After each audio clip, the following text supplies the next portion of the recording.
hablaré sobre la autocontratación, o también llamado acto jurídico consigo mismo. La autocontratación puede definirse como el acto que una persona celebra por sí sola y en la cual actúa a la vez como parte directa y como parte representante de la otra, así como representante de ambas partes o como titular de dos patrimonios que le pertenecen a este. Casos en que pueden presentarse los autocontratos: cuando una persona es representante legal de otra, ya sea legal o voluntariamente; cuando concurre en una sola persona la representación de las dos partes contratantes; y cuando una misma persona es titular de patrimonios jurídicos distintos. En cuanto a la utilidad del autocontrato, pues principalmente se podría decir de que en ocasiones será muy necesaria la realización de este, pero en otras también recaerá sobre la eficacia que este tendrá con respecto a lo que el mandatario así quisiere o fuere su objetivo. Al hablar sobre la naturaleza jurídica del autocontrato, este pues es un contrato. Aparte de concurrir dos voluntades, quienes son el representante y el representado, lo es además porque genera un vínculo entre dos patrimonios, aunque ciertamente en este autocontrato únicamente concurre la voluntad del representado a través del representante, quien a su vez tiene un doble carácter. En cuanto a la diferencia con el acto unilateral, es que en el acto unilateral el contrato solo dispone de un patrimonio, que a su vez por ser unitario recae en él, y las repercusiones son indirectas. En cambio, en el autocontrato el autor dispone directamente de dos patrimonios en una sola voluntad y por ello afectará a ambos con su decisión. Al hablar ahora de lo que es la posibilidad del instituto del autocontrato, en nuestra legislación no está meramente establecido en un cuerpo normativo, pero en cambio el artículo 8 y artículo 23, inciso primero de la Constitución, nos dejan una pauta para que este sea de alguna manera regulado. A su vez, el artículo 1604 del Código Civil, en relación al 1904, nos habla acerca de las obligaciones de los mandantes y también de las autorizaciones que estos dan, que veremos más adelante. También hablaremos de los casos en los que el contrato consigo mismo sea inadmisible. Y al respecto, el artículo 1904 y 1905 del Código Civil nos manifiestan unas condiciones para que el autocontrato sea válido, por así decirlo. Pues en estos artículos nos dice que solo será válido cuando el mandante así lo autorice expresamente. Caso contrario, no podrá ser válido. En cuanto a la sanción, cuando el autocontrato sea inadmisible, la sanción que recae sobre este será de una nulidad relativa, ya que al respecto igual nos habla el artículo 1904 y 1905, que sin la autorización expresa del mandante, este no tendrá ninguna validez y por tanto no podrá llevarse a cabo. La admisibilidad de un autocontrato varía según la naturaleza de la representación y del carácter que actúa su autor. Entre estos se distinguen diferentes casos. Autocontrato al representante legal de una persona natural, en el cual se desprenden tres autocontratos. Número 1. Autocontrato del tutor o curador. Es aquel por el cual el tutor o curador celebra actos jurídicos en nombre de su pupilo y como representante de sí mismo. Por regla general es inadmisible en nuestro Código Civil en el artículo 1603 y lo complementa el artículo 325 del Código de Familia, inciso 1, donde se desprenden los actos prohibidos al tutor. Número 2. Autocontrato del padre o madre de familia. Los padres, en cambio, pueden celebrar autocontratos en que actúan a la vez en su propio nombre y como representante legal del hijo. Ejemplos: los padres pueden pagarse a sí mismos el dinero que personalmente adeudan al hijo y recibir donaciones en nombre de su hijo. Los autocontratos de los padres de familia serán inadmisibles cuando exista oposición de intereses entre aquellos y el hijo. Tal sería el caso de la dación de pago, cuando consista un acto prohibido entre ellos como es la compraventa. Número 3. Autocontrato del marido. El marido podrá celebrar consigo mismo un contrato en que actúe a la vez por sí y como representante legal de su mujer, siempre que entre ambos no exista oposición de intereses, pues entonces sería nulo relativamente, o que el autocontrato no verse sobre uno de aquellos contratos como la compraventa, la permuta, que la ley prohíbe entre los cónyuges, en cuyo caso sería de nulidad absoluta. Autocontrato del mandatario de una persona natural.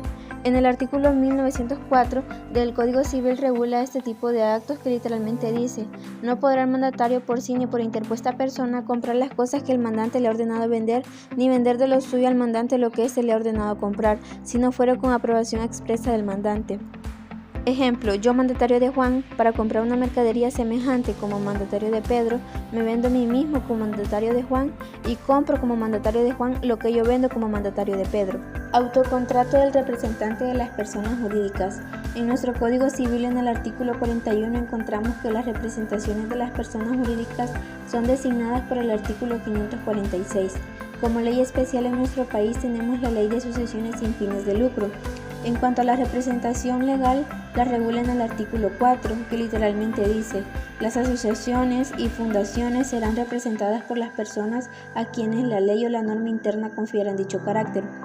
Los actos de sus representantes son válidos en cuanto no excedan de los límites de las atribuciones señaladas en la normativa que rige sus actuaciones. En cuanto excedan dichos límites, solo obligan personalmente al representante. Por ende, los representantes de las personas jurídicas en principio pueden contratar consigo mismos, porque ninguna norma se los prohíbe, pero siempre no sobrepasando los límites y en coordinación de la junta directiva de dicha persona jurídica. Si el representante legal sobrepasa esos límites, está actuando como agente oficioso. Acto jurídico consigo mismo del titular de dos patrimonios. Es el acto jurídico que una persona celebra consigo misma, sin que sea menester la concurrencia de otra y en la cual ella actúa a la vez en representación de sí mismo en ambas partes. Requisitos para que el autocontrato surta efectos. Como todo acto jurídico unilateral, solo surtirá efectos cuando la voluntad de su autor se exteriorice o se declare en términos que eviten o hagan imposible su revocación por esa sola voluntad, es decir, cuando trasciende al medio social. Debe existir la intervención de un único sujeto, debe estar legalmente autorizado para poder contratar y que no exista conflictos de intereses, que el contrato se realice ante los oficios de un notario, que no se encuentre prohibido autocontratar. Actos que no constituyen autocontratos.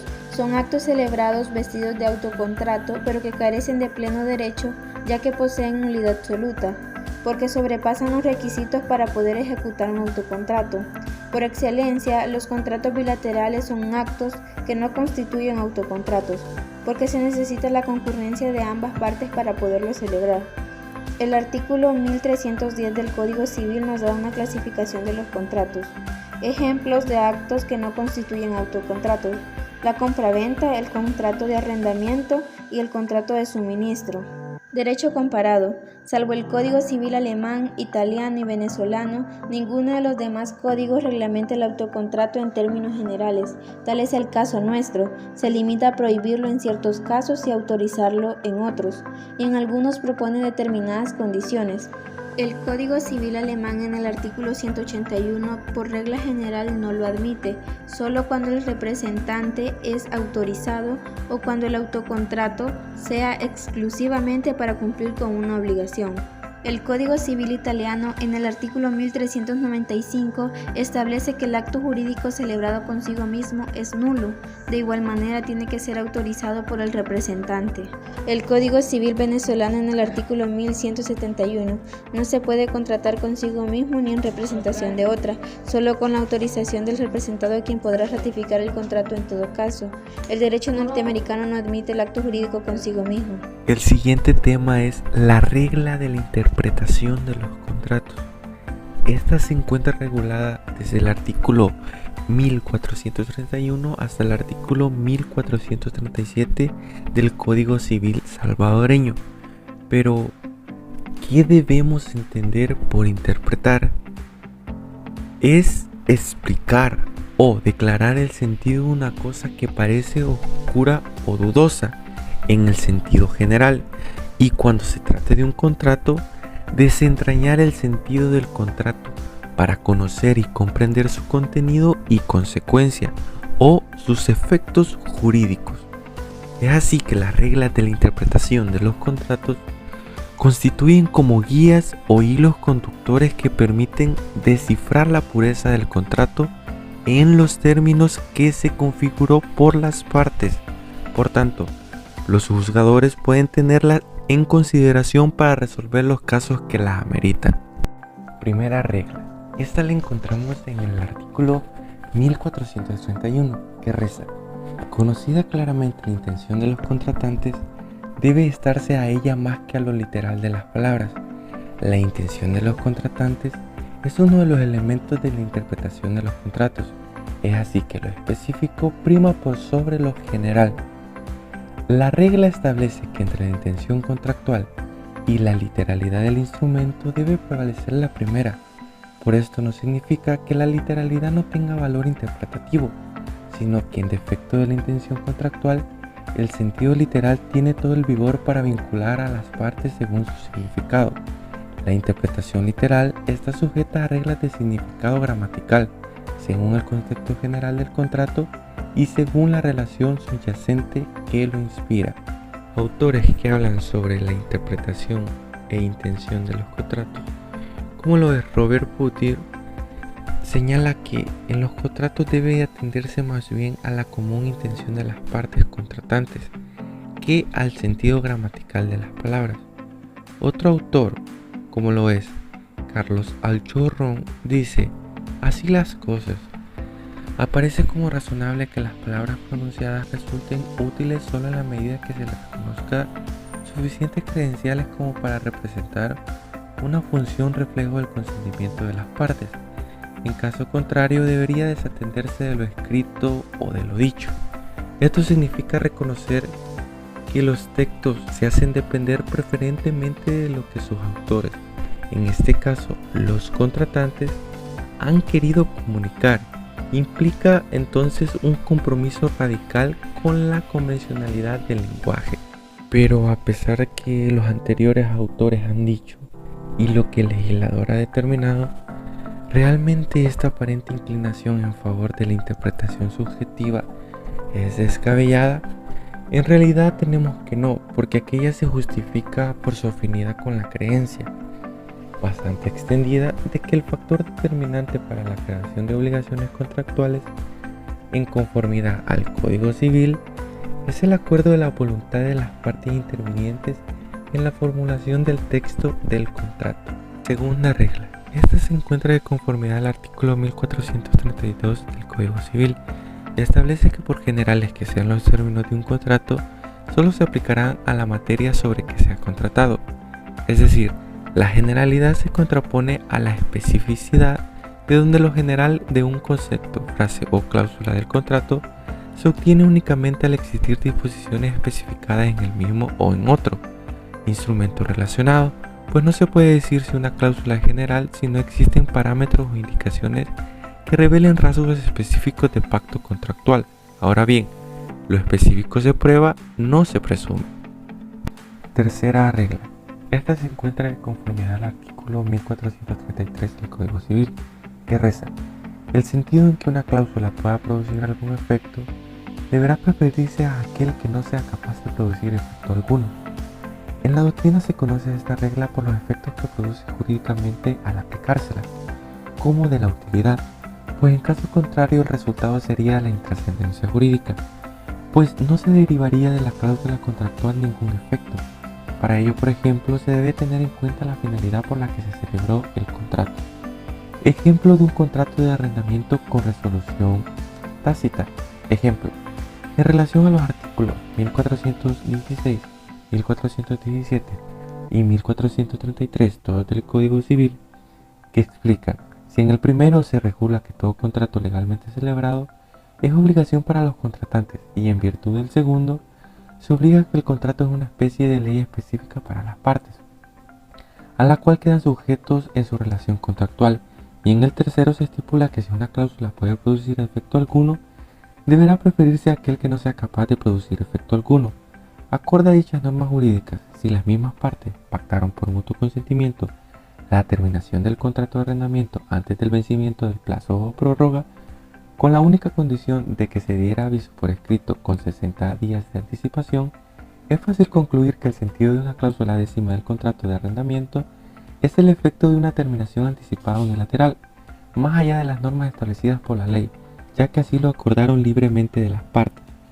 Esta es una de las cláusulas de la resolución de los contratos en precisamente la condición resolutoria, cuyo asidero legal se encuentra en el artículo 1360 del Código Civil. Cuarta regla, regulada en el artículo 1434, la cual nos dice que en aquellos casos en que no apareciere voluntad contraria, deberá estarse a la interpretación que mejor cuadre con la naturaleza del contrato. Las cláusulas de uso común se presumen aunque no se expresen. Eso quiere decir que cuando exista contradicción, lo que se deberá hacer es ir a la interpretación y buscar la intención de las partes, es decir, lo que las partes quieren contratar, y de esta forma interpretar de la manera en que más cuadre con la naturaleza del contrato. Por ejemplo, lo que sucede en algunos casos es que solamente se copian y se pegan machotes de contratos y se sustituyen nada más los nombres, y es ahí cuando en ocasiones llega a existir cierta contradicción. Quinta regla, regulada en el artículo 1435, nos dice que las cláusulas de un contrato se interpretarán unas por otras, dándose a cada una el sentido que mejor convenga al contrato en su totalidad. Podrán también interpretarse por las de otro contrato entre las mismas partes y sobre la misma materia, o por la aplicación práctica que hayan hecho de ellas ambas partes o una de las partes con aprobación de la otra. En este artículo se entiende que no podemos interpretar una sola cláusula, sino que debemos interpretar sistemáticamente la totalidad de cláusulas de un instrumento jurídico formalizado como contrato. La interpretación de las cláusulas no debe ser aislada, ya que el contrato se integra con todas las cláusulas y busca un fin único. Si se interpreta una cláusula como un todo, puede llegar a surgir un choque entre unas y otras. Por ejemplo, cuando dentro de un contrato se establecen métodos de pago, establecimiento de cláusulas penales, etc. Sexta regla, regulado en el artículo 1436, el cual nos dice que cuando en un contrato se ha expresado un caso para explicar la obligación, no se entenderá solo por haberse querido restringir la convención a ese caso, excluyendo a los otros a que naturalmente se extienda. Lo anterior quiere decir que cuando se figura un ejemplo, no quiere decir que sea el único existente, sino que simplemente es un parámetro que se da para explicar un determinado punto. Séptima regla, regulada en el artículo 1437, la cual nos dice que no pudiendo aplicarse ninguna de las reglas procedentes de interpretación, se interpretarán las cláusulas ambiguas a favor del deudor. Esto quiere decir que la interpretación debe ser siempre a favor del obligado. El inciso número 2 de este artículo dice: pero las cláusulas ambiguas que hayan sido extendidas o dictadas por una de las partes, sea acreedora o deudora, se interpretarán en contra suya, siempre que la ambigüedad provenga de la falta de una explicación que haya debido darse por ella. En este inciso se le da esa ventaja a la persona quien no ha sido la que elabora el contrato, pues la interpretación se hará a favor suyo por no haber sido el causante de la ambigüedad. El último inciso nos dice que se presumirá que las cláusulas ambiguas han sido dictadas o extendidas por la parte que tenía más interés en que su sentido no fuera claro. Si el interés fuera igual o equivalente para ambas partes, se observará lo prescrito en el inciso número 1 de este artículo.